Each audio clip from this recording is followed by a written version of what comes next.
Një ngjarje e paprecedent tronditi këtë javë organizatën e Miss Finlanda, e cila mori vendimin drastik për t'i hequr menjëherë titullin fituese së zgjedhur për vitin 2025, Sara Gjafce.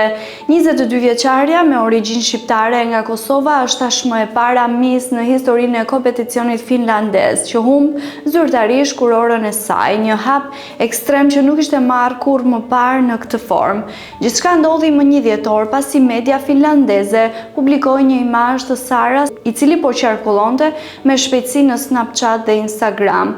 Në foto ajo shihet duke tërhequr syt me gishta për t'u dukur të pjerrët, një gjest i njohur ndërkombëtarisht si tallës ndaj komuniteteve aziatike. Mbi shkrimin në finlandisht, duke ngrënë me një kinez, ushqim kinez, u konsiderua menjëherë me përmbajtje raciste, duke shkaktuar një valë të fuqishme reagimesh publike.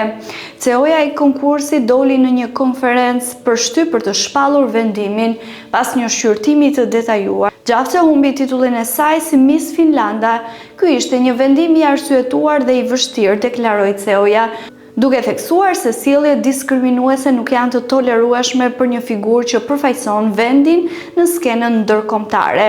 Sara, e cila në rrjetet sociale shpreh me krenari për rënjët në malet e Kosovës, u shfaq e tronditur nga lajmi.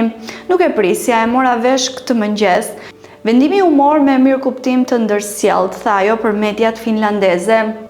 Heqja e kurorës nga fituesja kryesore është ngjarje që nuk ka ndodhur asnjëherë më parë në këtë kompeticion.